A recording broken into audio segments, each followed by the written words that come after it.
So I might have said that I was moving you away from simple shapes, but I'm being a little sneaky. Like, what do these subjects look like? They look like a sphere. And if you look at the way light is hitting this sphere and the way light is hitting this oranges, it's almost exactly the same. If you're having trouble seeing that with the color, look at the black and white, which is what we'll start with.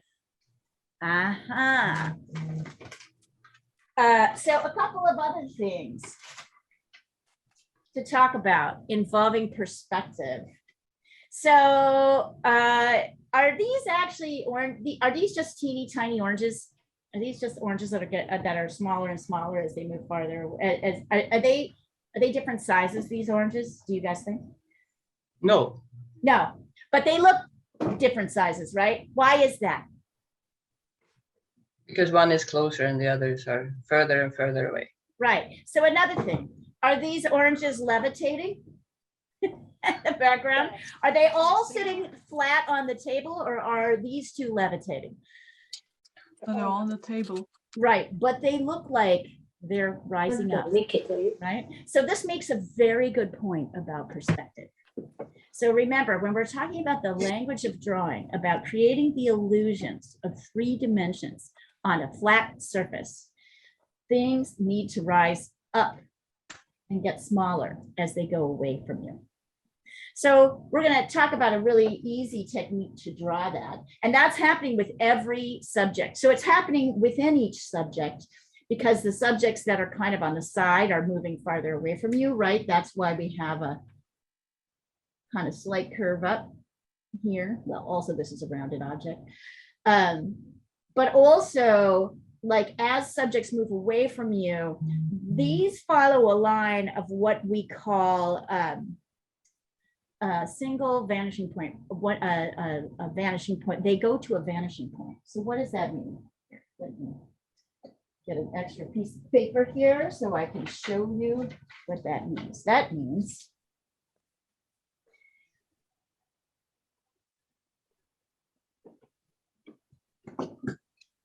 Oh yeah, I kind of like the levitating theory better. right? Are they levitating? Are these tinier than the other? It's kind of, yeah, I think it makes the point like really well. Hello, Jessica, by the way. Did you see my email this morning? He did, I responded, yay. Yay, I'm coming. Very All right, exciting. so here's what this is what's happening. As we're moving away, and I could actually even really use a, hold on, let me get. So what's really happening here is that as things move away, here we go.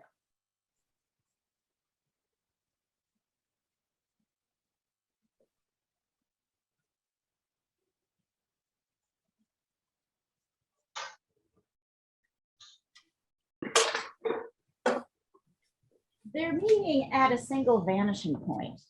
You see that? So that means these lines aren't parallel. So when you're trying to like kind of get, and we're going to do more practice with this with different subjects. So the first thing we're going to draw is this kind of funny, fluty triangle. It's got a strange long pizza piece. I'm drawing, I have a second page here to show you. And so, and where is this vanishing point? Does anybody remember where it is? Where is it? Isn't it above the horizon? It's on the horizon. It's on the horizon. Right. So the horizon line is about here. So the eye level, so vanishing point, and we can really tell. So eye level horizon. So when we're dealing with perspective issues where things are going back in space, these are connected together, right, by the way they're grouped.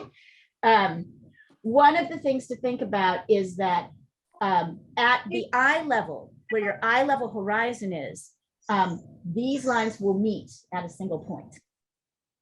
Okay, and specifically, this means we can tell the eye level horizon is about here because this line is above, and so it's going down, and this line is going up, right? So it's below the horizon line. I love horizon. So don't worry, that's all I'm going to say about this. We're going to talk more about perspective later, but I wanted to remind you that when we sketch, we start our sketches. I'm doing this small so that it's easier for you all to see. We're going to start with this shape. Right here. Annika's chatty little kitty. Yes. He's a real talker, that guy. Okay, so let's start with a pencil. Does anybody have questions about that, or does that make sense to you? Hey, Leah, thank you for keeping it in perspective. Yes.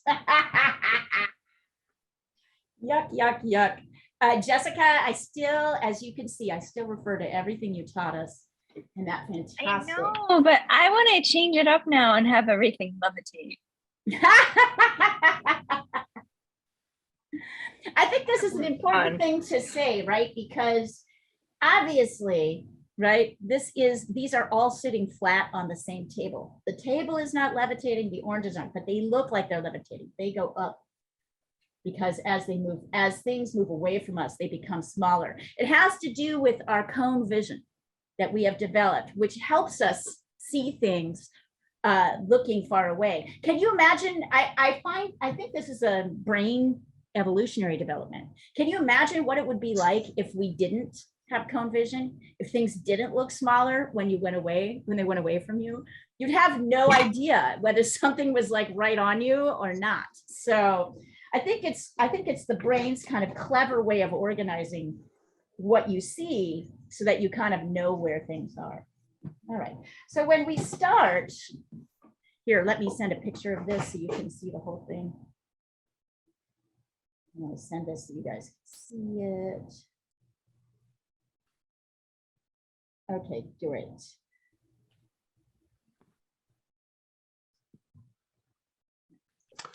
Picture of this so you can see it.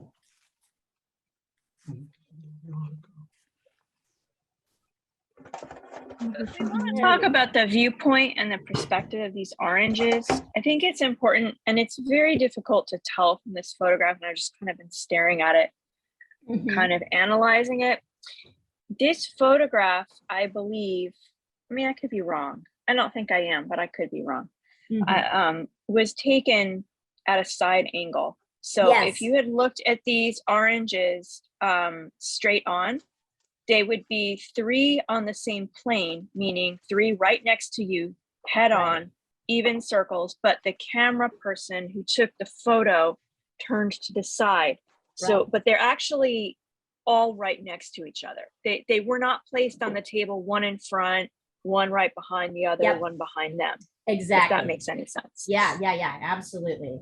All right. That's an important thing to analyze when you're looking at the perspective and the viewpoint, just to understand how it's working.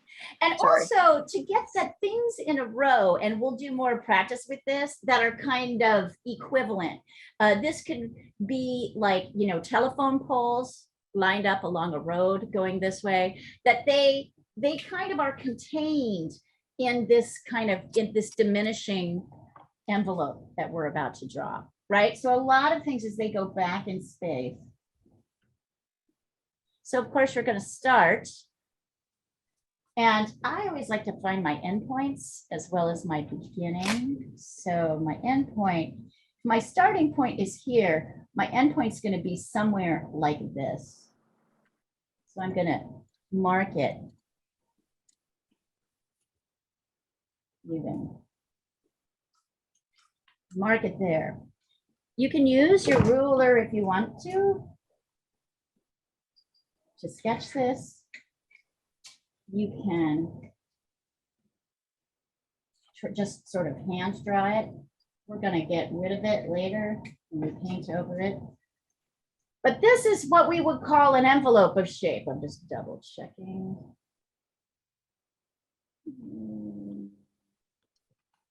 Actually, that's pretty good, right? This is our envelope of shape. It helps us to show how things in a line recede. It's a mind bender perspective. You don't know what's going on. Oh, hi, Emma. Nice to see you. Nice to see you, Tosh. You don't really know what's going on.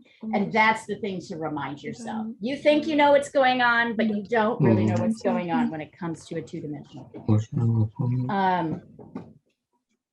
The other thing I like to check are things like establishing distances. So if I check the width of this orange, which is basically the length of my pencil, and I come here, I can see, yeah, wow, this orange is huge. This one here, look at the halfway point comes off the page.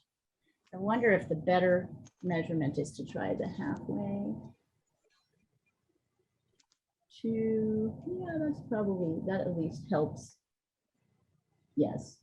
So this is more, in this particular perspective, this is more than half. It's really here and then to the end of the page, right?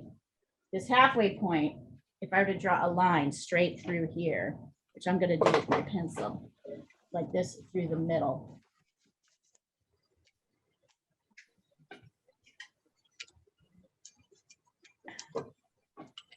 From here to here. Here to here. Halfway point. So this is like 5 3/4. It's a little bit, the halfway point from here to the edge of the paper is about here. Yep. Can you see that? Where this little star is? Just before the edge, the halfway is here. So that means these two oranges plus a little bit of space fit into the halfway point. Fit in the half, while this orange takes up a hole. So if I'm sketching this, I'm going to actually draw a little line kind of across the middle. And then I'm going to find the halfway point. I can do that by kind of guessing.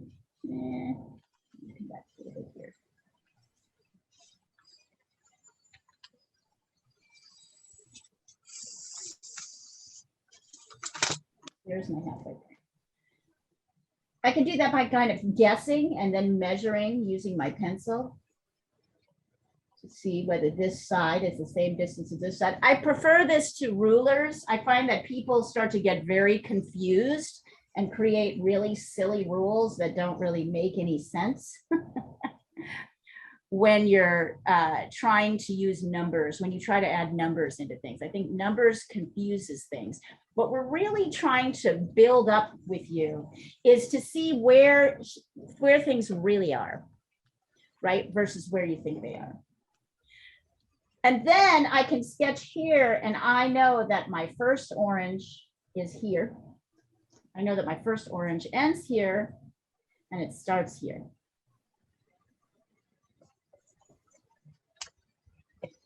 Just don't want to go up high enough. There we go. Come on. There. Right? So, another thing that helps me as I'm starting this, since we're using this flat surface, is instead of trying to draw this circle absolutely perfect, I'm actually gonna build in some of the negative space shapes. So here, if I know my end is here, I can do this. See how I'm kind of mimicking that shape?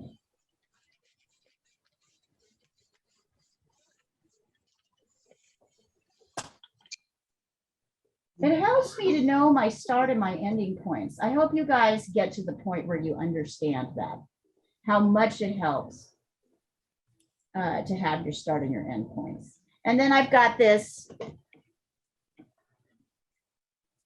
little space here on this side.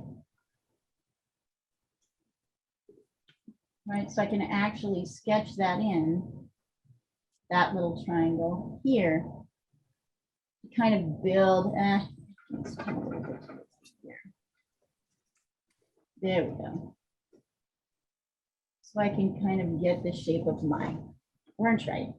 It's a little bit flat on the top. And then of course the stem comes out and that leaf on the top come out here. There's a little bit of a leaf you can see. It kind of comes like this. That comes kind of outside. So there we've got our first orange. Olga, let's see. Perspective looks pretty good. Is the last orange too small? Or should it be a bit bigger? Or no, Let's check. I think this orange might be a little too big, but let me double check. So if I come here and I kind of check the width of this middle orange, I can see that it's about half the size of what we can, this from here to here, it's about half the size of this. So I'm going to start there. I'm going to find this halfway point. I'm going to come here and I'm going to sketch that. And then from here, it's a little bit more than halfway. Can you see that? So this orange is like, so the second orange should be exactly half the width of this. I mean, that's not entirely true. It's the half from here to here, the half that, you know, that we can see. It comes in a little bit here. And then this one comes to about here. There we go. So yeah. This one's a little trickier, right? And here's some more negative spaces for you if you need them.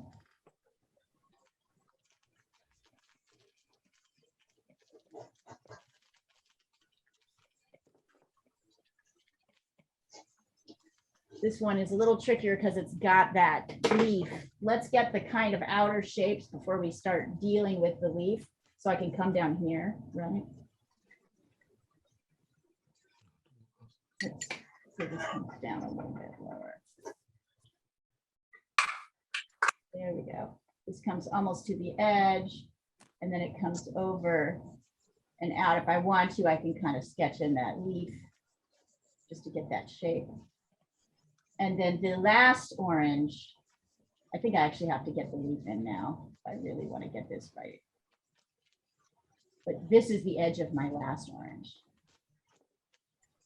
Now I can start to get these inside shapes, which are these.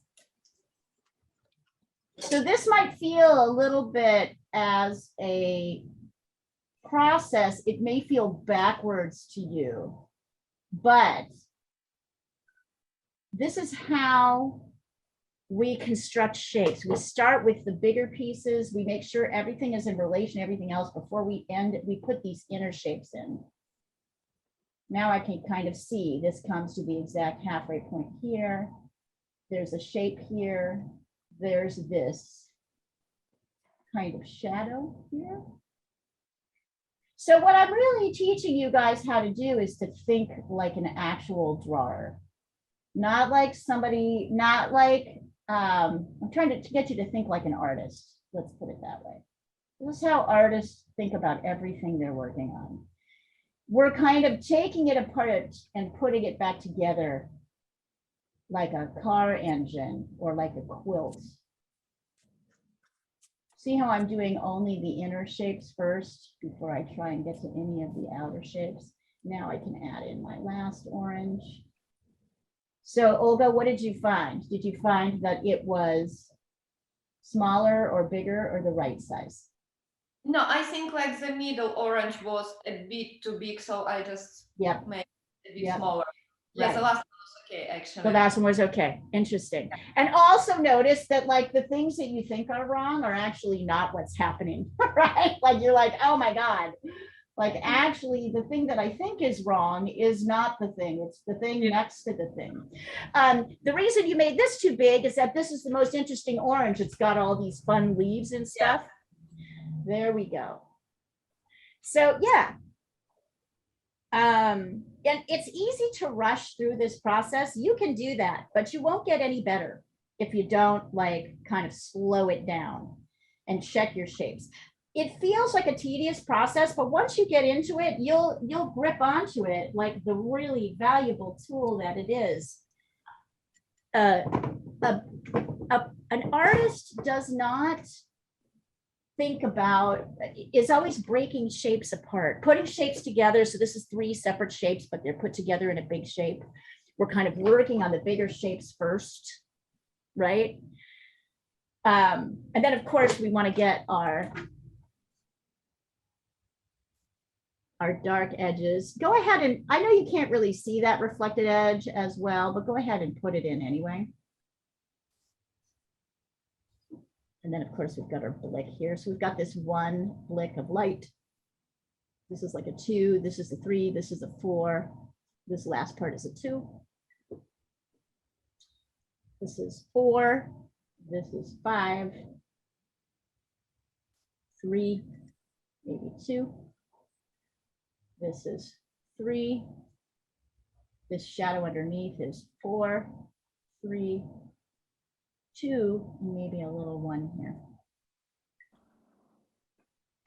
So you can mark those as well.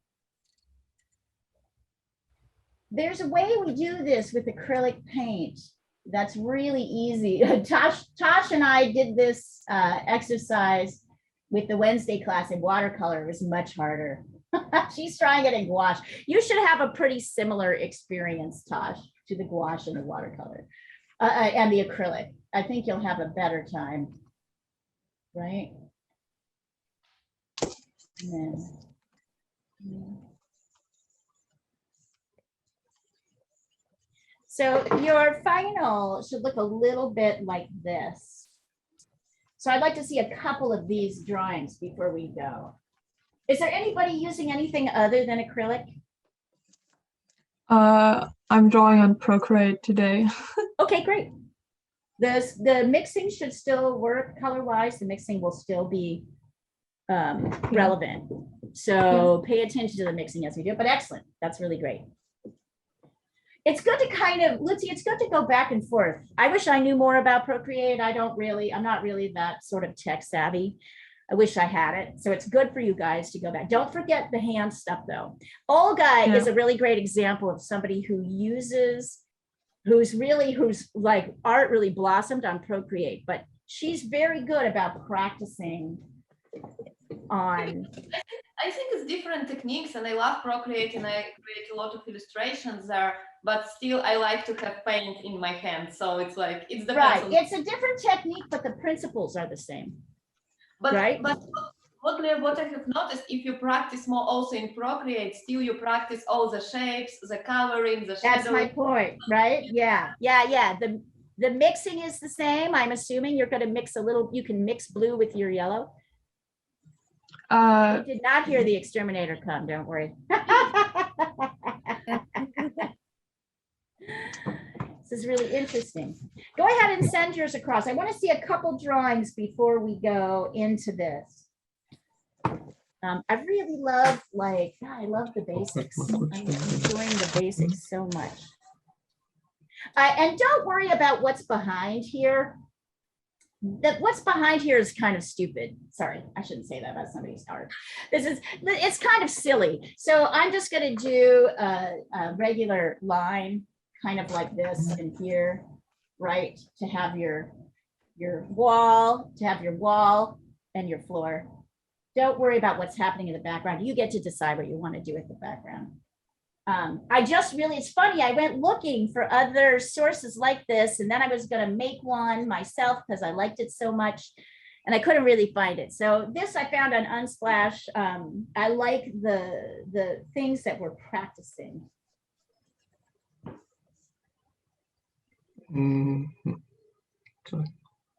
Because it's so mentally, because there's no way that you can know this. You have to be taught this. There's no way to intuit what's happening. You have to be taught these rules. The rules of the visual, the two-dimensional visual. All right. Send me over one or two. Let's see. I'm gonna see 1 or 2. Emma, 2, 3. Looks pretty good, Emma. That looks pretty good. I like it. Your oranges look a little narrower, but it doesn't bother me that much. Christian. Okay, so Christian, this, I want you to notice if I go halfway here, Yeah. and then I go to the second half, there's a pretty big space Okay. between measure yours.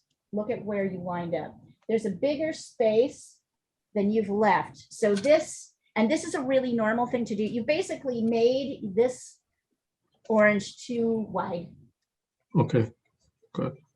This one's good. This one is a little bit too wide. You want to, right? We want to make it wider than it really is. Good. 1, 2, good. 1, 2, 1, 2. Excellent. Excellent. Just nip it in a little bit. You'll notice that the difference between what's actually happening and what you think is happening is the correction is small. So yeah, welcome to the world of painting and perspective, where nothing turns out the way you think it is. You know, the rule that I started out with that helped me when I was really starting out with perspective was, if it's farther away from me, it's smaller than I think it is.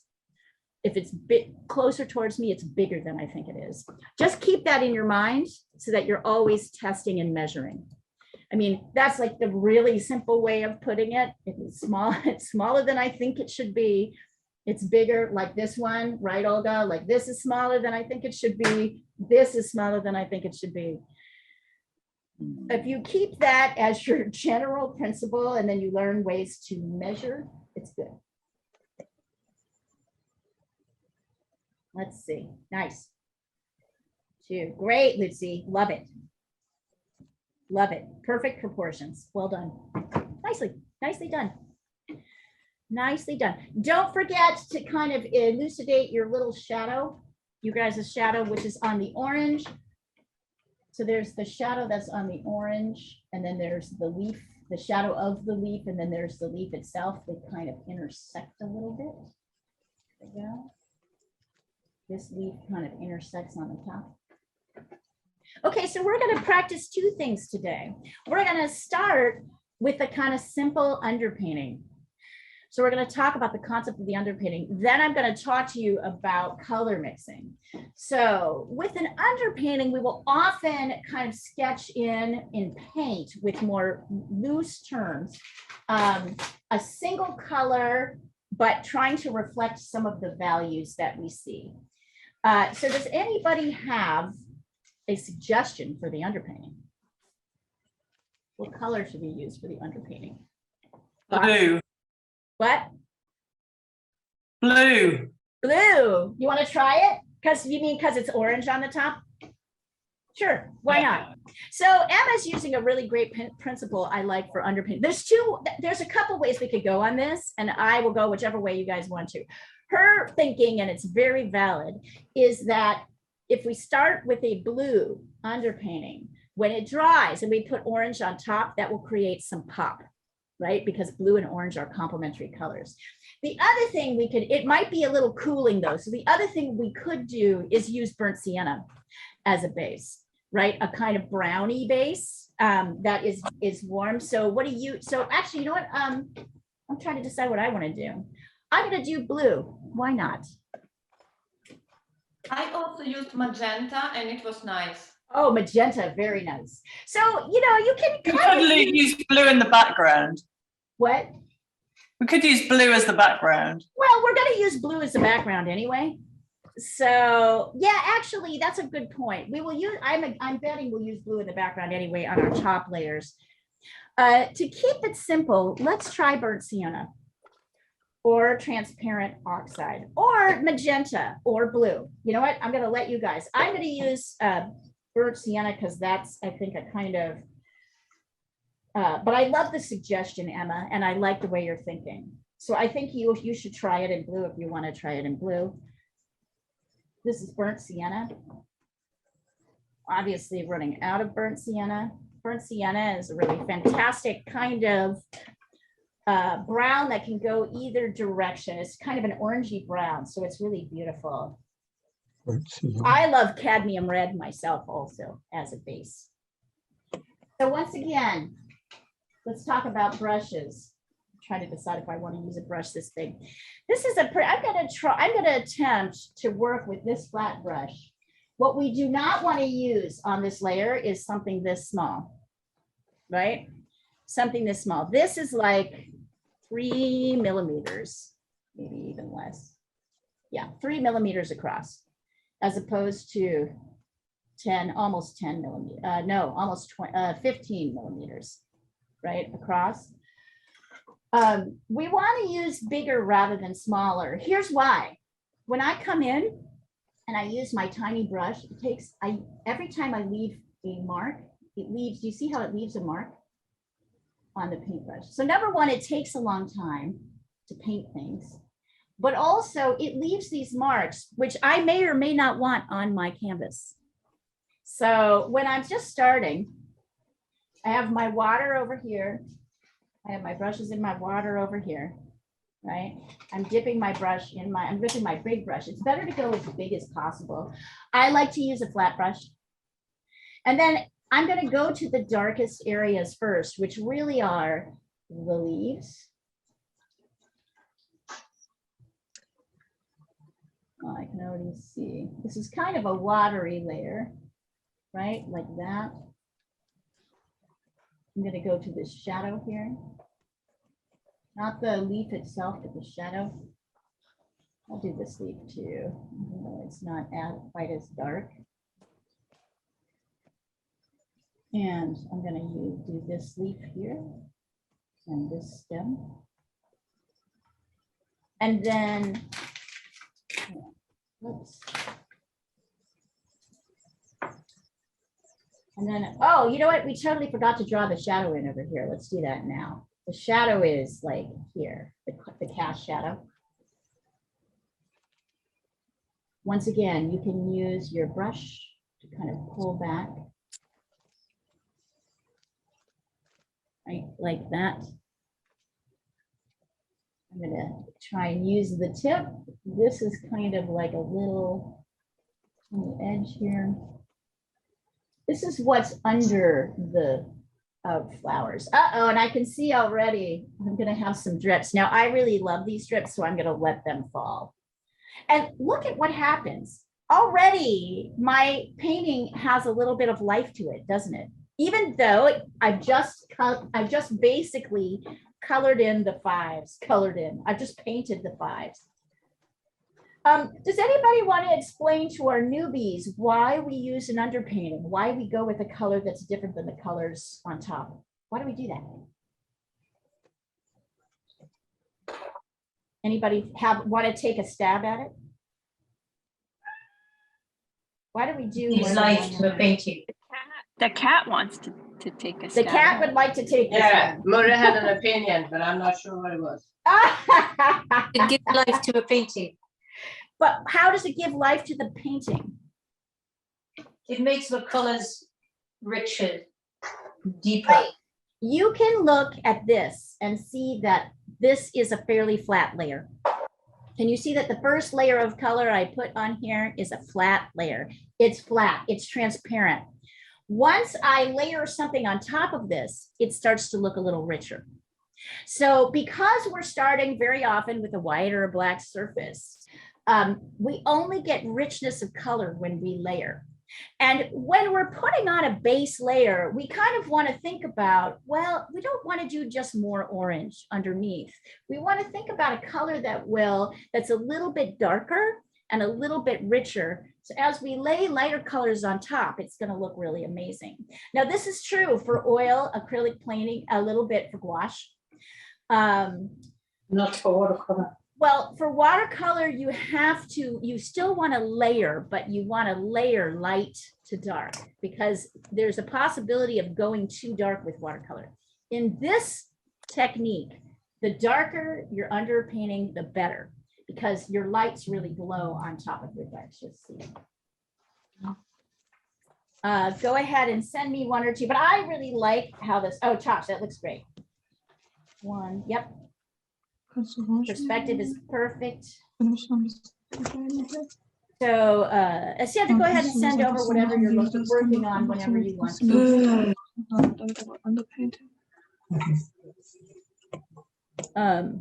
Let's see.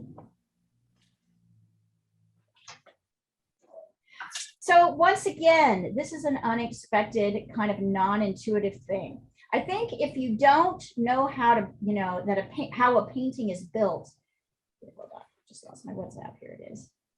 Oh, Anik, lovely. That's going to be great. I think if you don't know how a painting is built, you're just looking at it, you assume that the colors that you see on the top are the first colors that are laid down. They are definitely not. They are the last colors that are laid down, and they're often laid down on darker layers, underneath other layers. I like that. I'm excited about all these different, you can pick any color you want. So now that I've got my darks down, I want to like put lighter layers down for my remaining layers, but I still want a little bit of value differentiation. So you'll notice I'm using a lot more water and I have a lot less paint on my brush. I don't know if you can see this. I'm using a lot more water and I'm putting a kind of watery layer. Oh, look at those drips. It's fantastic. I'm going to just paint over my whole orange with this kind of watery layer that's lighter than my darks.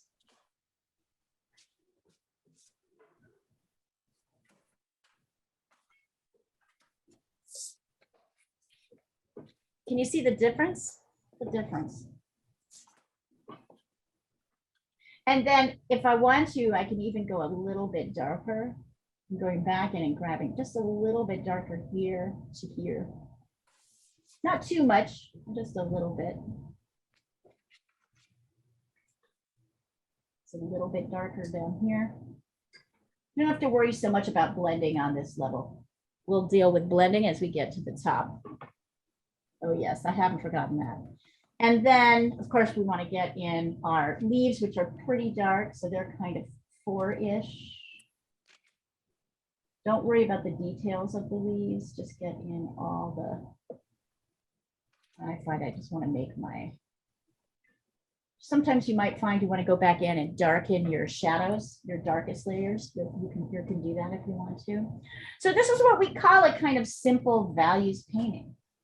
And then let's do a sort of light wash kind of over the rest of it. So very, mostly water.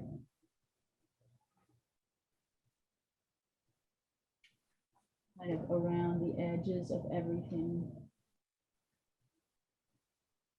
We want to cover this whole thing. And I want you to then step back and look at, it's kind of pleasing. It's a kind of pleasing look. The painting already looks a little bit alive. So you can see mine has this kind of, it's orange, but it's not the orange of our dream. And the more I kind of get this little bit of value differentiation down here, the darker areas are kind of darker down here. The kind of more lively it looks. So all your painters are going to start with what we call a single color value painting, where we're still trying to reflect the dark and light values using more or less water. It's like a map. And look at how pleasant it already looks. It looks nice. I like it. Sometimes when I'm working, particularly if I'm working in the public, which I do a lot of demo painting. People will buy a painting at this stage. Sometimes people are like, don't put anything else on it. Like, this is 80% of your painting, which is kind of lovely. Because it has this simplified look. Because we're not spending too much time on the details, we're just paying attention to the major whites.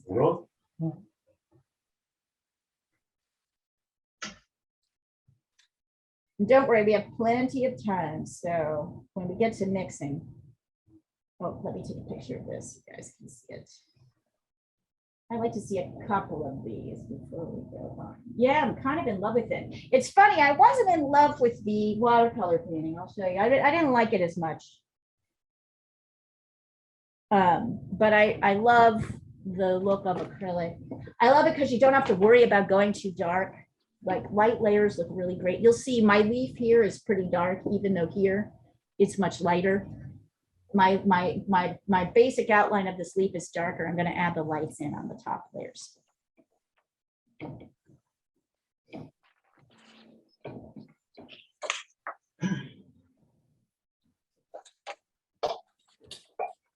I'm going to take a picture of this and then remove it so we can look at the color.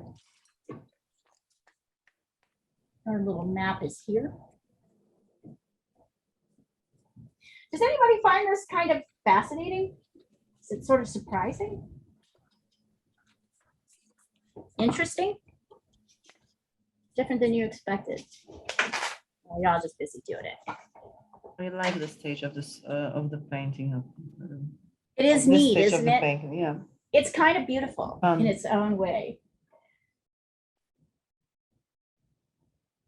I'm not surprised that people want to buy your paintings at this stage because they are so mesmerizing, but at the same time they are like I don't know how to use the word ghosts. Yeah, they're like A bit Fata Morgana. Yeah, right. But there's magic, certain magic to this. There's a certain magic because you can see the image come out, but it's not fully defined.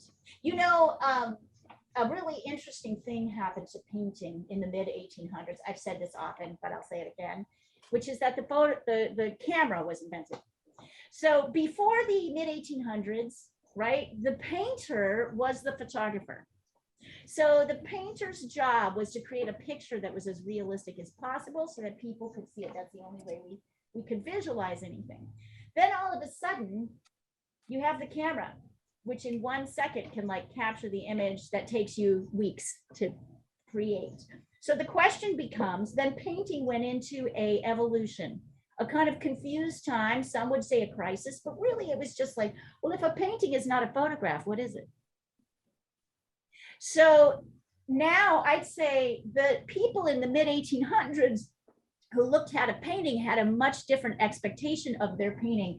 Those of us in contemporary, and you know, from this movement, Fauvism was born, abstract art was really born, simplification, impressionism, all of these things came out of like the idea that the painting didn't need to be the photograph, it was something else.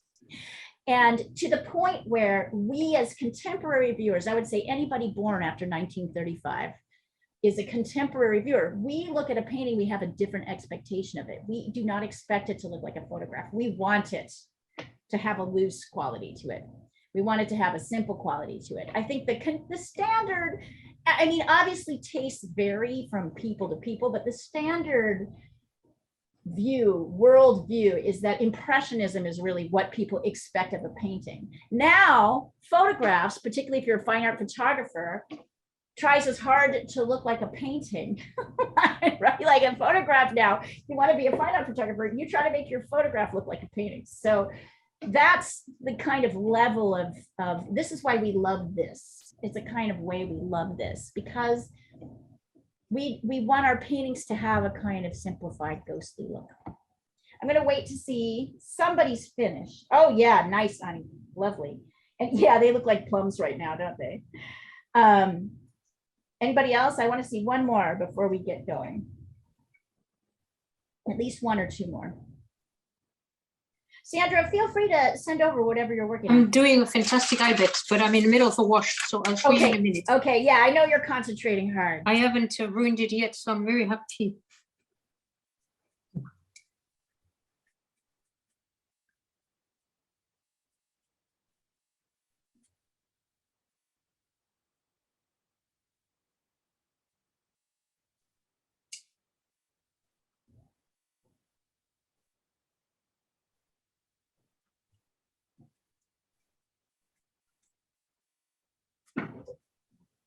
Let's see. Ooh, Lucy, lovely. Are you doing this in Procreate? Or this is Procreate, right? Yeah? Yeah. Nice. Very nice. I love So it. Leah, Hmm. remind me again, the sky at the top is darker, right? Yes. Thank Yes. In general, things get darker as they go higher, as they get farther away from us. Here's where hopefully one day you guys will get to. Here's one of my favorite local artists. She's painting oranges too. This is where you'll get to. Like one day. All right, let's see. Oh, Emma, I'm afraid nice. I broke the rules, Leah. That's okay. I I'm gonna let went you for pull two it off. colours. I'm gonna let you pull it off. I'm gonna let you pull it off because I think it's gonna look really awesome. So my suggestion is, did you do a light wash of orange over everything else? Of this kind of brown color? Yes. Okay, Yes. great. I couldn't tell because it was light. You could go a little darker if you wanted to, and but I love it. I think it's going to be great. I'm so excited. So Emma did this, a very thoughtful and very well intended. What nice, Christian. So Christian, you want to get paint everywhere. So even in this area, it looks like I don't have paint. I still have a light wash. Look here. You want paint everywhere. You want paint to cover every surface. Nice, but nice. Looking good. Oh, that's so pretty. Okay. So let's talk about the colors. Let's talk about mixing. I'm gonna push this up a little bit so you guys can see it, but I want you to really be looking at my mixing. Also, my palette paper is a mess. Here, hold on. I need a little bit of, I will help. Just going to take my sleeve and brush it off. Don't do this at home. It's a disaster. You'll ruin all your clothes. I got some green on a t-shirt here. It was very hard to come off. Oh yeah, I just gave up. My boyfriend actually buys me clothes and then hides them. He takes them out But when I want to wear them because he's like, you are not getting paint on this. I like it. He's way more of a clothes horse than I am. All right. So the first thing we're going to do, right, is mix an orange. So what colors might we use for that? We've got a little bit of red, a little bit of yellow. I'm using cadmium red for this and lemon yellow. We'll see if I like it, right? And then what's the complement of orange? Anybody remember? Blue. I know Emma knows. Blue. Blue, right? So I'm gonna get myself just a little bit of blue. Why? And then I want to give myself some white. So here we have the primaries all here. And I'm gonna give myself some white too. Where's my white? I have a little bit of white. Oh, there we go. Right. White. Kind of afraid that I picked the paper, some kind of paper that is not resistant enough for all the water I'm using. What's the paper? I don't know. I took the first one that was lying here on the desk. Okay, so you should use, I'm actually using a canvas. It's a sheet. Yeah. It's like, so, well, Yeah, that's mine okay. is getting all wavy. Yeah, then you probably use the wrong paper. That's all right. Do the best you can, and then you're going to practice. Then you can practice this again using something else. Mhm. Okay, so remember we discussed the orange has a shadow. So this is not just a darker orange. It's an orange that has been muted and neutralized, a little bit grayed with the color. So I'm going to start by taking some yellow and some red. I'm going to remember how crazy red is. Whoops, here, let's come down here. I'm going to mix myself a kind of base yellow. And I'm using my brush, because I tend to use the brush. You can use a palette knife if you want to, right? Then I'm going to take just a tiny little blip of blue and mix it in with my orange. And look at that. This color is way closer than just so it's still orangey, but it's just got a slightly grayed version. So this is how you handle shadows. If I want to make it a little bit darker, I might add a little bit more red and a little bit more blue. See, but this is how I handle my shadows. I mix a little bit of the complement in with my base color, my orange. So I don't put black in, I put a little bit of the complement. This is why it's important to remember complements. So I'm mixing a little bit of this. I'm cleaning off my brush, and then I'm going to mix just a little bit of basic orange here, right, without blue. So I have them both here. I have them next to each other. Look at the difference. Nice. And then I'm going to take some of my dark color. Oh, that looks great. And lay it on the darkest part of the orange to about here. Then, while that paint is still wet, I'm going to clean my brush. I'm going to put in some non-blued orange here. Right? And then I'm going to do my value shift. Maybe I want to go a little bit lighter. So I'm adding a little bit more yellow into my non-blue orange mix. And then I'm going to do my blend. Right? I'm going to create my soft edge. Look at how rich those colors are already kind of, how nicely those colors are already kind of bouncing. I'm feeling like I want my shadow to be a little bit darker. So I'm adding more blue. I'm kind of adding that, I'm kind of brushing it right into the, and because I want it to stay kind of warm, I'm also putting a little bit more red in, which is the darker.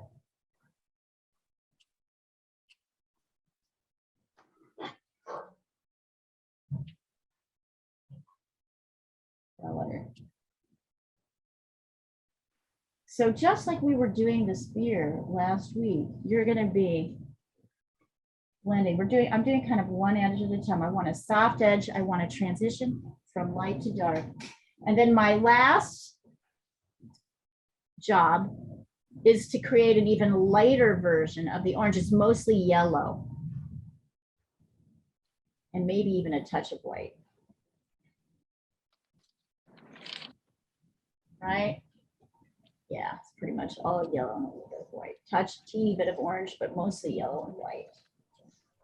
So that's coming in here. I'm using less water here. And now I want to soften that edge. Mostly going from light into dark. So easy, right, to say. I want it to be a little bit lighter, so I'm going on top with a little bit of white and yellow, not even any orange anymore. So I can really convey that difference. And I do not want that little half moon. I want a transition that's soft. I want the transition, but I want it to be soft, not hard. So last week's lesson should really hold us in good stead here. I can also, if I want to, add in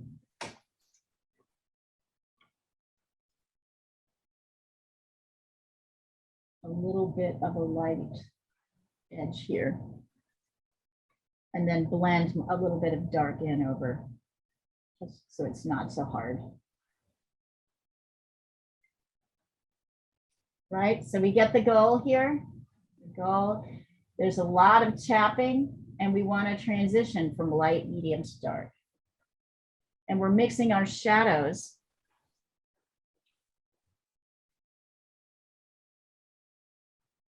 A little bit of blue.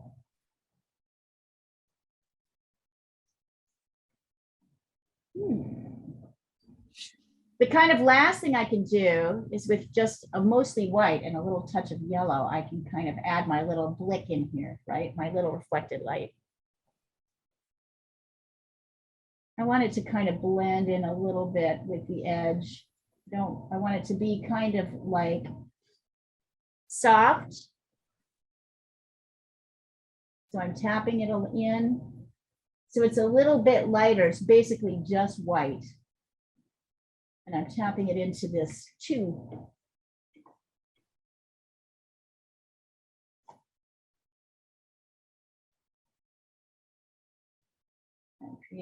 I'm softening the edge here just to make sure I do that.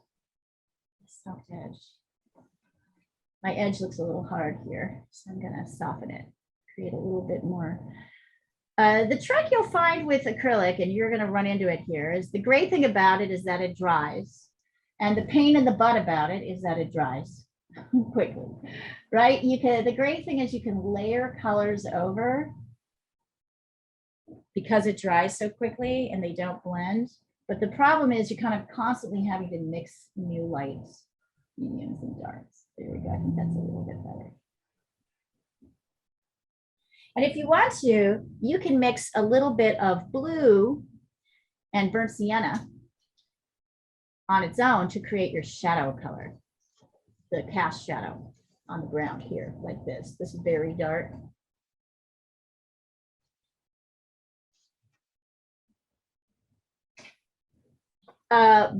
Ultramarine blue and burnt sienna is another way of mixing complements. Burnt sienna really functions like a orange, so that is also a complement.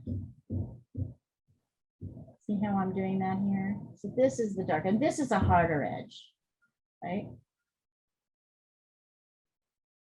So you should never ever have to use black. Also, maybe I want a little orange in that shadow. So I'm actually pulling a little bit of my blue to orange in there. There we go. Okay. And of course, you're going to do this with the others as well. So let me take a look. I'm going to take a picture of this. Tosh, how's it going with the gouache? It's Yeah, nice. hard. I will show you where I'm at. Show me where you're at. You might have a suggestion. Yeah, I can show you my go-to when you've got a second. Yeah, please do. Can I show it to you like this? Yeah, hold on. Let me get you up here. Okay, hold it up. Oh yeah, that's coming along nicely. Nice. I like how you've even maintained that little bit. Yeah. Oh yeah, I think it's finished. I really like how you maintained that little light edge around the top of his mane, right? Like on his back. Very, very nicely done. And the sky's gorgeous. Really? Congratulations. Yeah. That's the thing I just did. I didn't mess it up as much as the last one. You did not. It looks perfect. It's the hard part, I must say. You did it. It looks fantastic. I'm very happy with the fur, and I finally managed to figure out how to do these fur breaks. How did you do that? Well, with a very fine brush and squiggles, dark. It needs those three tones as well. Right, but working the edge, instead of trying to draw every fur, working the edges. I see it. I suppose it's an edge. It's right in the middle of the fur. Okay, we're having this. We're going to have this conversation again. That is an edge. Okay. Look here, from here to here, it's the same as these edges, right? These are edges, right? It's absolutely an edge. It's creating an edge, I guess. It's creating an edge wherever there's a dark and light area. And then the question becomes, do I need soft or hard edges? Right? Like that's really it. With every single painting problem, that's all it is it hard? Well done, Sandra. Well done. It's beautiful. I love it. Thank you. Congratulations. Thank you.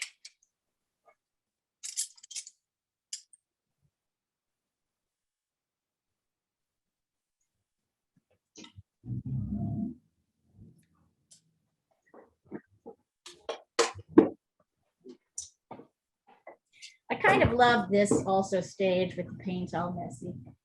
I'll keep going. We're kind of working around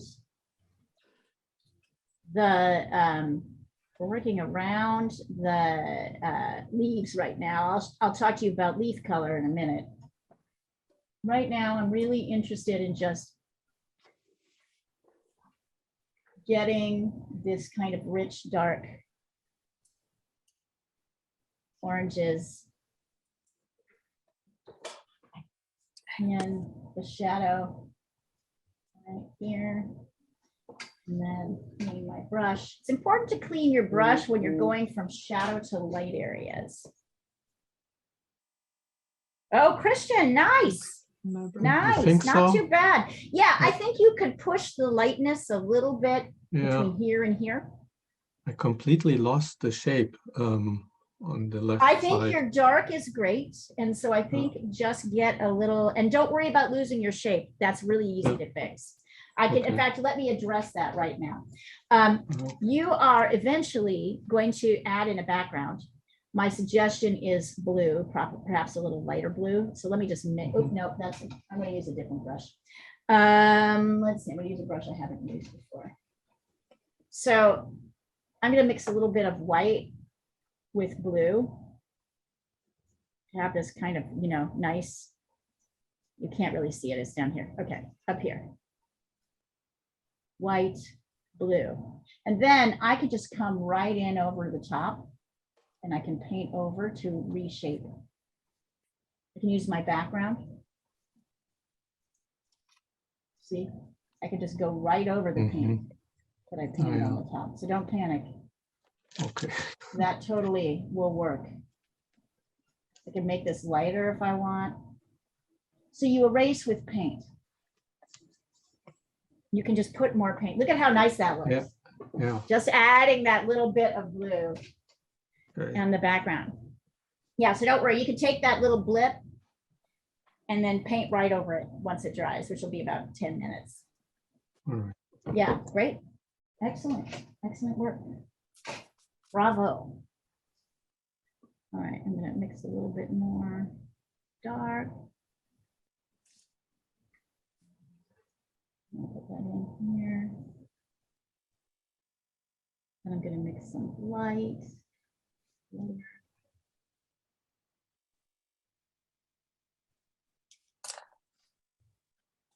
Right, and then I'm going to once again, it helps to have a little bit of paint, to have not as much water on your brush at this stage when you're blending. Have a little bit of the lighter color paint kind of loaded on your brush. And when I say loaded, I mean you can actually see the paint piled up on it. Oh, nice, Tosh. That's coming along. And you can put your little white blick on the light side here in this kind of tapping motion, kind of like you would make if you're doing a cloud. You know, you start here in the center and then you kind of just keep getting bigger circles. Okay. Try that with your white. With color mixing. I think it's looking better. You can always, I see you're using a lot of red there, which is cool. Good. That's actually a good solution. And then white in here. I'm just trying to get a little.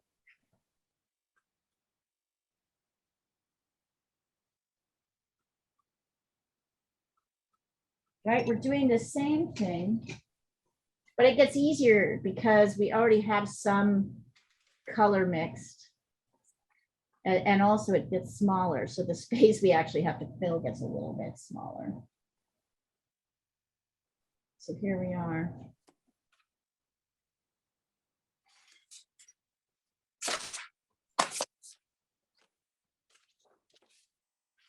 You'll notice that as you put a kind of light unshadowed version next to your dark, right, something without any blue in it, that it will naturally, you'll create a kind of middle as you start to blend. There'll be this kind of medium that happens.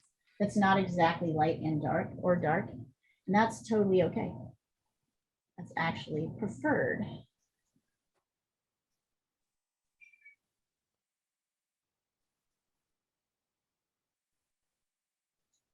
And then you get lighter as you go up the top. Yeah, mixing is always the challenge. Don't worry about it. Do your best. I can maybe help you but I think you're getting there. I think it's just like, I don't know if you've been noticing, but I've also been kind of remixing my dark a little bit as I lay it down. So if that makes you feel better. Yes. Right. It's a constant battle. I guess it's a constant thing you stay vigilant for. I'm now going in with some burnt sienna and blue and darkening, adding in my core shadow here. So I can see a little bit of it here, right? And I can see even tinier bit of it here. It's kind of like a little scoop. And it goes kind of under to about like the edge of the flat part.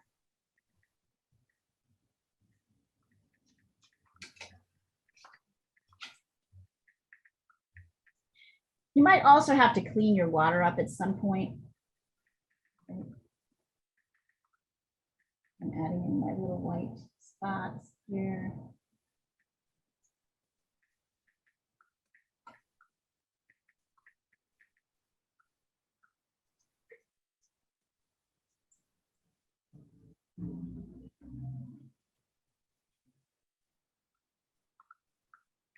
If you feel like your shadow gets a little too dull, add a little bit more red to it.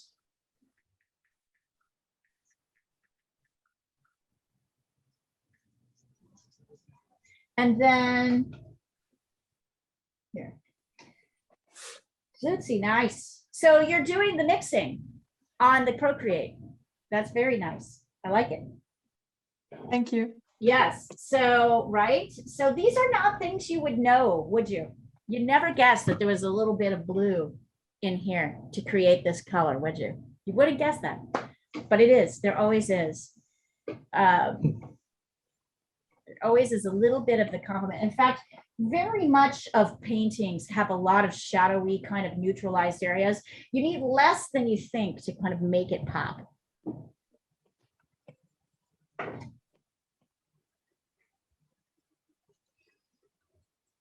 I'll wait to see one more and then we'll talk about mixing mixing greens, because we'll use a similar principle.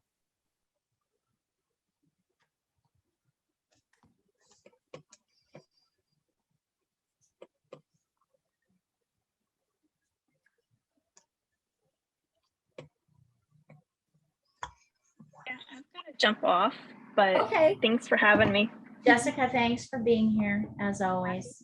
Okay. And being the backup teacher. I really appreciate it. I'm sorry, I don't I mean to be appreciate- obnoxious. Do not apologize. It helps. Bye, everyone. I prefer it. See you later, sweetie.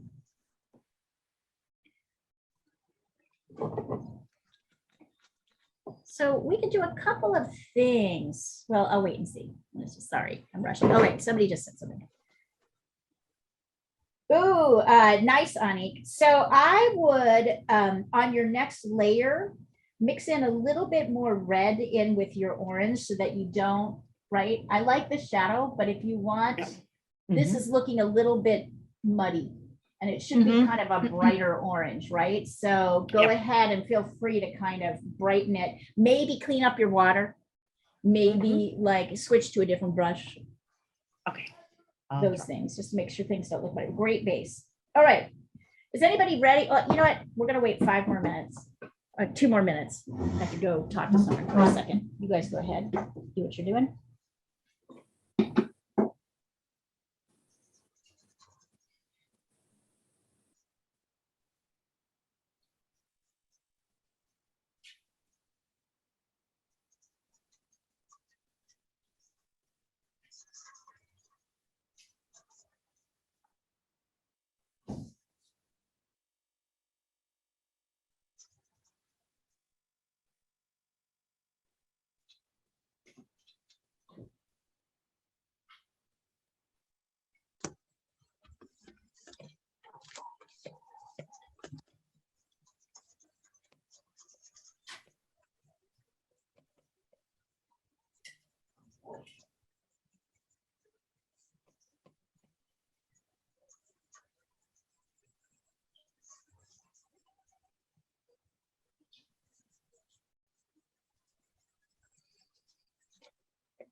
Okay.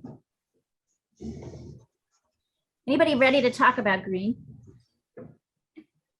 All right.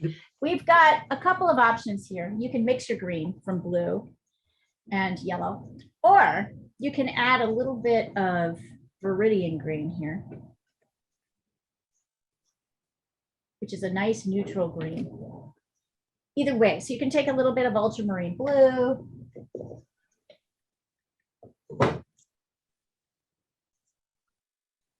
It's definitely going to need more blue anyway, so I'm going to put a little bit more up here. And you can take some yellow.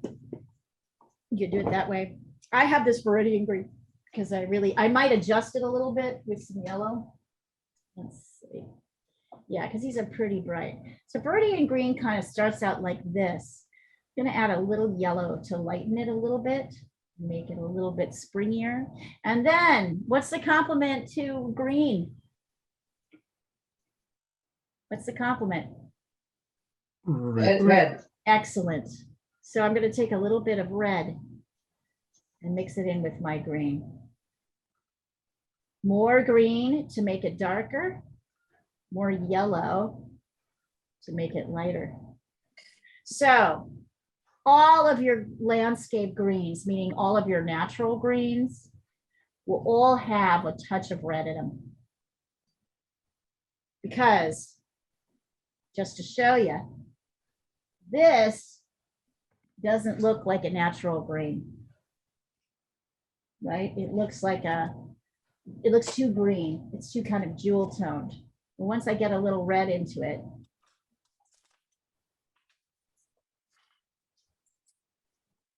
now it has a kind of earthier tone.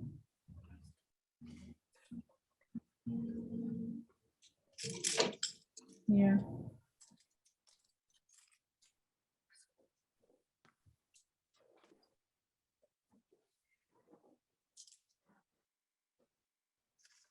Welcome to the amazing world of painting, where nothing is what you think it is. This is what I like to call our bag of tricks that we do to create. This one in the middle is a little bit lighter. So I'm going to lighten with yellow, but I'm still going to put red in. So it has kind of more of a khaki, even more yellow. There we go. Yeah, that's kind of nice. So I'm going to put that in here. I'm going to darken in some places and lighten in others. And then just to make sure, I'll do that up here too.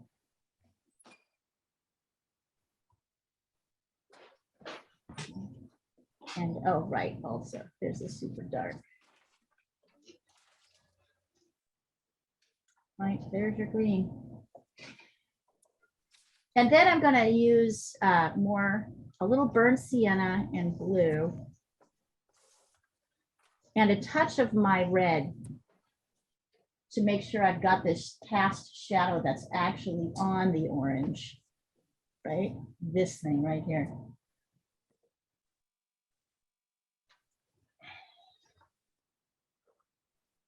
That's got a harder edge. Then I can add kind of super lighter bits here on top, right? A little bit of lighter here. I'm lightening with a combo of yellow, white, and a touch of green. Notice I'm not trying to draw every twig or every leaf. I'm just kind of looking at major areas. I can see that there's this light thing here that comes down and kind of separates these. once you start to get into it, you'll really see the variations. You'll see that it's light on this side and darker on the edge of the stem. You'll see that it's much lighter here. Right, you can go in and start to add those light dark differences here. A little bit light here. Kind of lighter.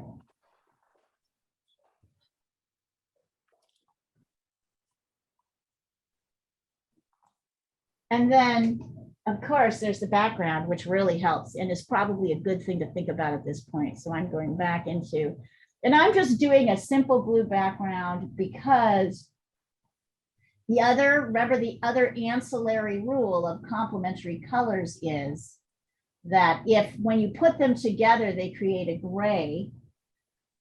When you put them next to each other, they pop each other. So I'm going to do a kind of lighter blue up here, so it's got a lot more white in it. Here to the floor line. And then I'll go darker, a little bit darker here. You can do whatever you want.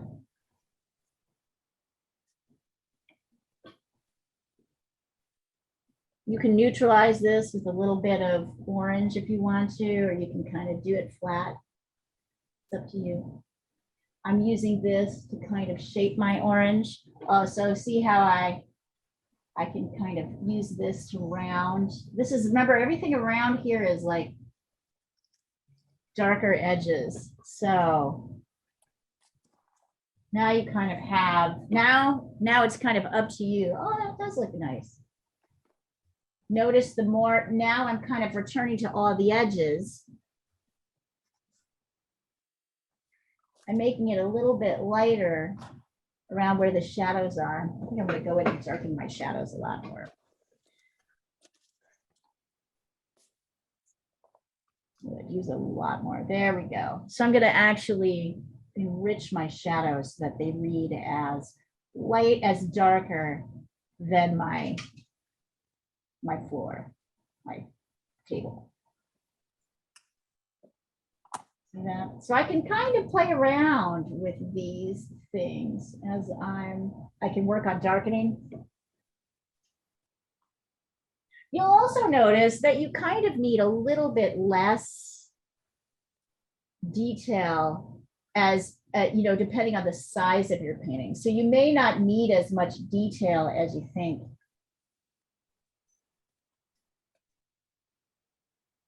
It's just so great. I love this process so much. Building a painting is just it's a pure joy. Look at it, it's magic. Like, look at how we started versus how we're finishing. Here, I'll remind you, I'll send you my base in a second.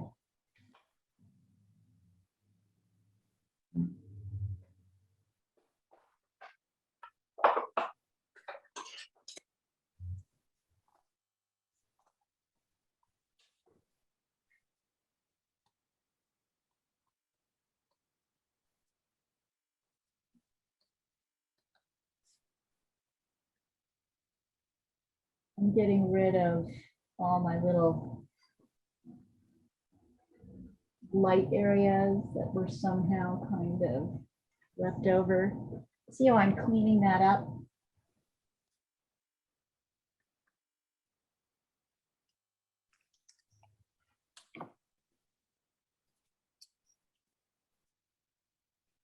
You can use a smaller brush if you want to for this kind of work too. The edges.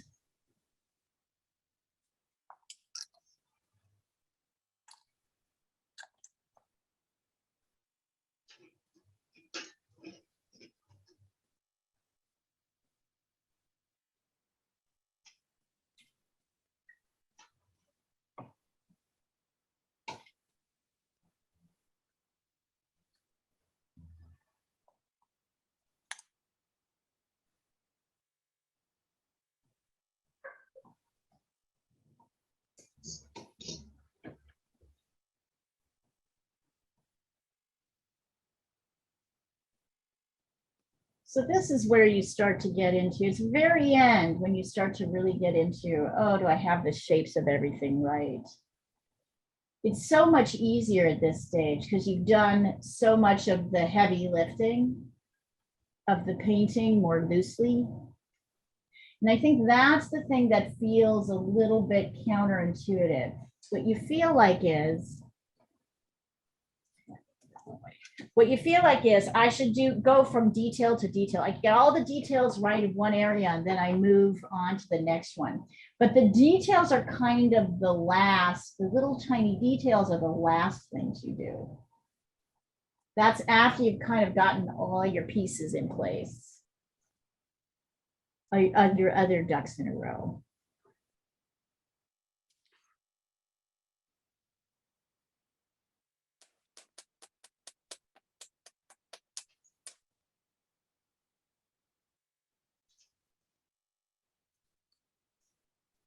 Yeah, it's starting to look good.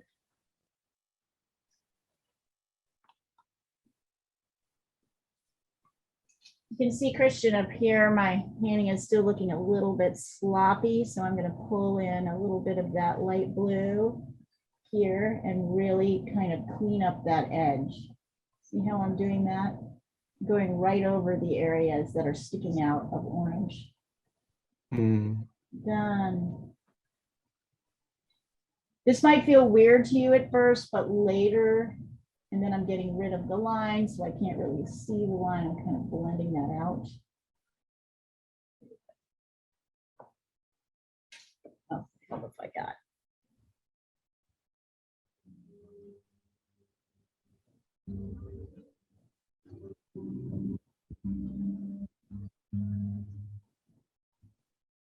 Yeah, I'm going to add, I'm going to lighten this here.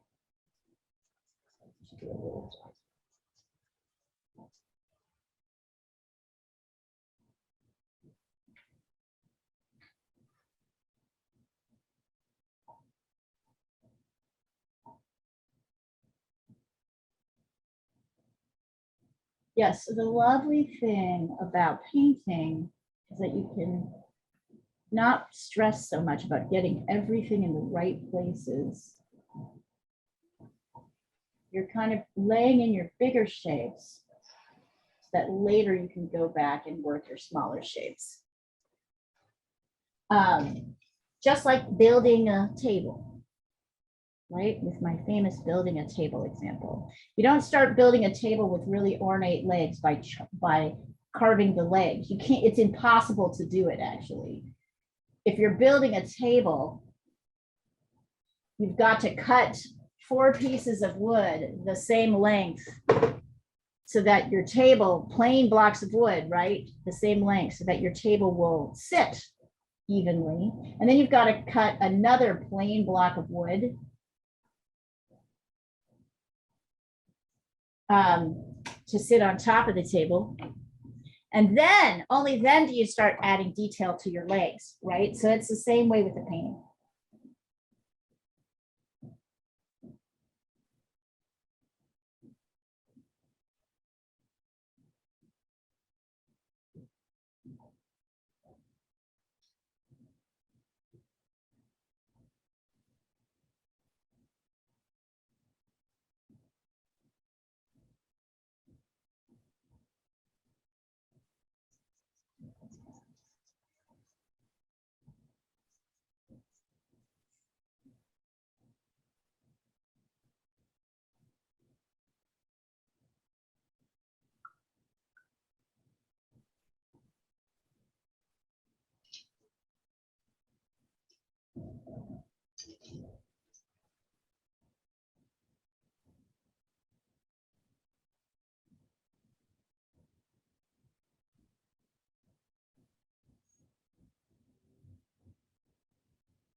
Let's go ahead and send it in if you want to, or just keep working on it.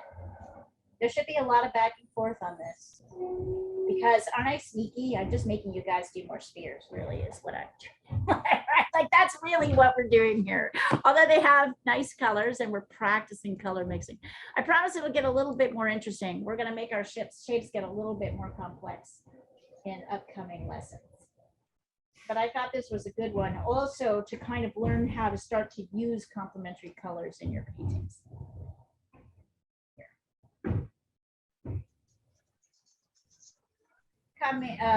Wait, yes, send them in. Here, I'll send this in now. We do this because it's kind of hard to see the colors. You know what I mean? I try to take photos of everything.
I like the, it's interesting. I like the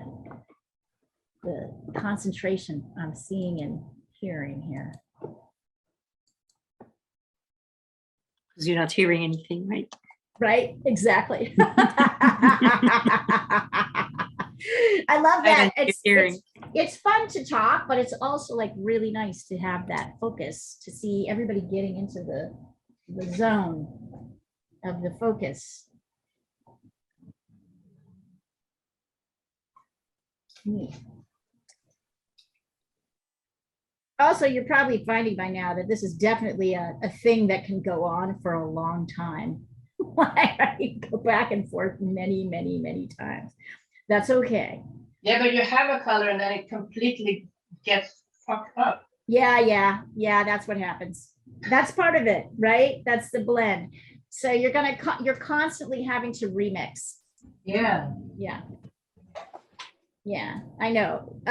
There's a myth. There's this constant idea that like, oh, I mix it once and then I've got it. That's never how it happens. You mix it, you get it, you try it again, you get something different. You have to keep it, you have to start to attune yourself to what does this need? A little bit more orange. I really found with this lesson that it helped me to add little bits more of cadmium red into my shadows as I began to lay them down so that they looked a little bit warmer than just the sort of neutral blue. Okay.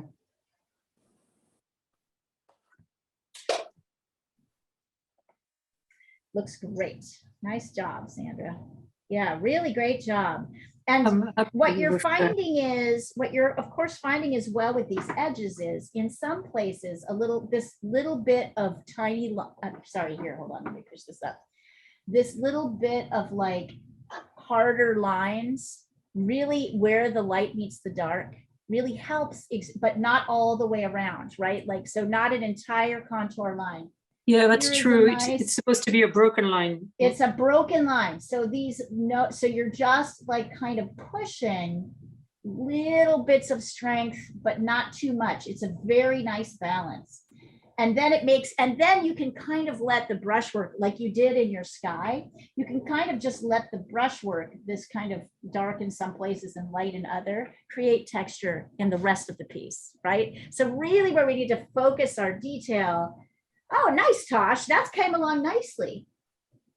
I like it. Just darken this a little bit. I think gouache is easier. I think the mixing is coming along. Sandra, I Nice love work. it. What's that? I love Sandra's. Yeah, it's beautiful. And I think this idea of edges you're starting to learn, which of course is the better question than how do I do fur, is how do I deal with the edges where light meets dark in the fur texture if I do that. And you're also letting the watercolor itself, the medium, do a lot of the work. So less strokes, right? But more of this kind of, because watercolor has a kind of textured stroke, you can let it do a lot of the work for you.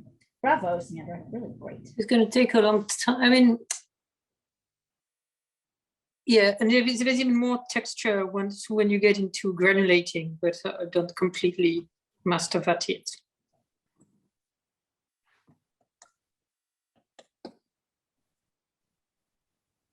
It's taken a long time. It's hard watercolor. It's taken me a year to get there. Listen, and you're not even there. You're only at the beginning of there, right? I mean, that's not you. No one is there after a year. You're just starting to get there. Imagine where you'll be in another year. You just get more used to it. There's something about learning to use your brush, right? And then learning the medium to get it to do what you want it to do. I think one of the most important things I discovered is that, well, besides going light to dark, is that there's a lot that you can actually delete. Like, yes, you can just, if you focus on the main darks and light. Oh, sorry, I'm interrupting. Carry on. Say what you were going to say. No, I meant that you can actually, sometimes you think, oh, I've made a mistake because I've put some paint on there. You can lift it. Yes, you can lift it. I didn't, at the beginning, I didn't realize you could lift so easily. Yeah, and then it leaves this little extra texture that also might actually help in a way that you wouldn't even intend, because you're not, right? Because when you lift, you can lift it, but there's still a little bit of texture, a little bit of lighty dark kind of texture there, which can help with the process of creating depth. Yeah, our job as painters is to, in as few strokes as possible, create the illusion of 3 dimensions, right? We want to do as little marks as possible. You could call us lazy. You could say we're like, or you could say we're efficient. We're like magicians. We're creating the illusion. We're attracting you. And here's the magic trick. Our eye goes to areas of, goes to edges in a canvas, right? Our eyes go to areas, to edges. So it goes to, say, for example, this light edge and this hard edge here where the orange meets the background, where the leaf meets the background. But it also goes to the edges inside where the medium meets the dark, meets the light. Our eye goes to those areas. So if we kind of focus on those areas, then we don't really have to do that much else. Yeah, it's really good, Sandra. Good job. Really super, super good job. I'm happy with it. Oh, Olga, that's lovely. I love the mark made. Wonderful. Yes, yes. Yep. I'm getting so excited about this, all this like spheres and oranges and everything that you could like paint like still life. I don't know why, but I'm so excited about this. It's like knowing a magic trick, right? It's like kind of knowing like how to handle something. It's kind of fun. It's like oh, okay, I know how to do this. And because people, the general layperson doesn't know how to do this, right? You've learned a trick on how to deal with it. So anyway, our eyes go to areas where light meets dark. Our eye goes to areas where one subject meets another. And so focusing on those areas and not worrying. And then a painting like this small, like this is tiny. I don't really have to do very much at all to this to make this work, right? I don't have to work my edges more than my edges, really. Although with the big 8-foot painting, which I'm kind of getting ready to wrap up today, I also was just basically looking at edges. It's just the edges are bigger. You need bigger tools and it takes longer. But really edges are always the thing.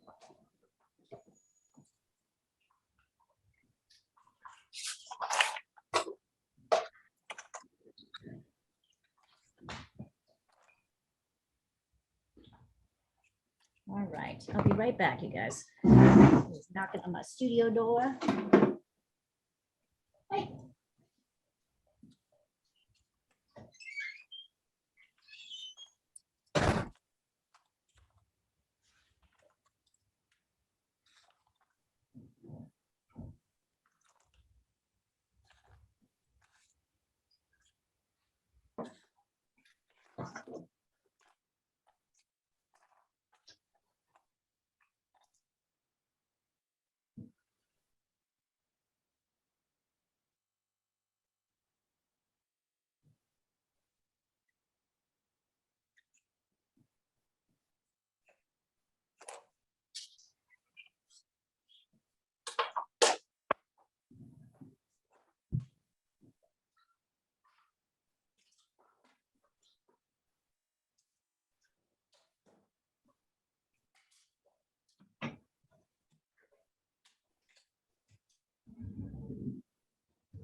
Sorry about the constant interruptions. You know, I run about 6 different businesses and they're often like interjecting with it. You know, they're often sort of bumping into each other. I think that's the only way I could teach is to be able to do it online because one of the 6 businesses is always needing something in a moment.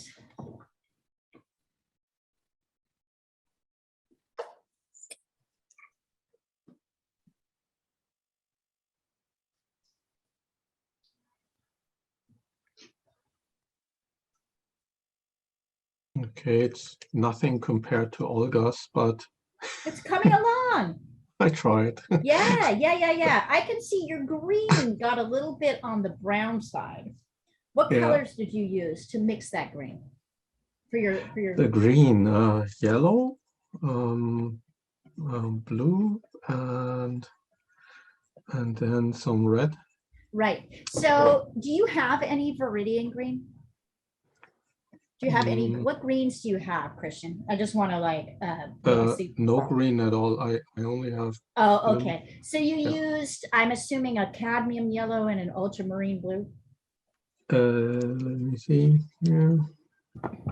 Yeah, just this blue. And this is better. Hold on. Yeah, organize your blues yellow. and your greens. Yeah, cadmium yellow is correct. Yep. Yeah. Yep. Cadmium Yeah, I have yellow. a wild mix of I think some really super expensive colors here, blue cheese colors, and some. So what blue? So what blues? Colors. What blue did you use? Well, I have primary cyan. All right. Did you use that? Primary blue cyan. No, I didn't use that. I used one that comes close to probably phthalo blue or something. Oh, you used phthalo blue. Okay. I think let's try remixing your green. And I'm just gonna so let's take a little bit of phthalo blue. Okay. And here, hold on. I think I've got some of that. Yep. I've got some phthalo blue here. Yeah. Basically, you got something that was a little bit more olivey because you used a lot of orange colors. Okay, so here's my phthalo blue. Try using do you have a lemon yellow or a pale yellow? Yeah. Try mixing those 2 colors. I think you might get a green and mostly yellow, right? Like just a tiny bit of blue. You don't need that much blue. There we go. So you can get a green that's a little bit more green and less kind of olivey. And then try a little bit of red in there. You can add more blue or yellow in if you want to sort of maintain the green. You don't have to stick with your original mix. So you can see I'm kind of adding in red, and I'm like, if it's too khaki colored, I can get a little bit more blue in. So I can keep adding. So that I've got something that's a little bit more green. Try mixing a green that's greener, right? That's kind of more, it's a little bit bluer and a little bit greener. That's a little bit more reflective of what's happening here. And you'll layer that in on top. That'll be your last assignment. Okay. See if we can correct that at all or enhance that. Yeah. Nice. But great work, I want to say, really good work. Are you a little bit surprised that you can do this? Yeah, because usually I never really liked working with colors so much. Usually what I do is draw with pencils and fine liners. Right, and right. Mostly black and white, and probably more sort of like graphic novel style. Right. So and, this is now starting this is to get completely control something of, different. it's getting control of the color, right? Yeah. Using complements. We're going to do this over and over. I'll be right back. Yeah.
I run a little Airbnb out of the top of my house. And we have these people now that are competing at a dog show, and they have these 3 giant hairy dogs, like the biggest dogs I've ever seen. Completely silent. You can't even hear them. I was just saying to them, like, obviously these dogs are very well cared for because they don't bark. They take up a lot of space, but they do not bark.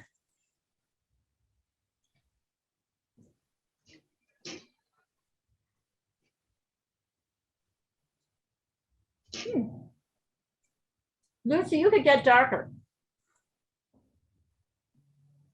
in your dark section. I like it. These are really great, you guys. Really good work. Super.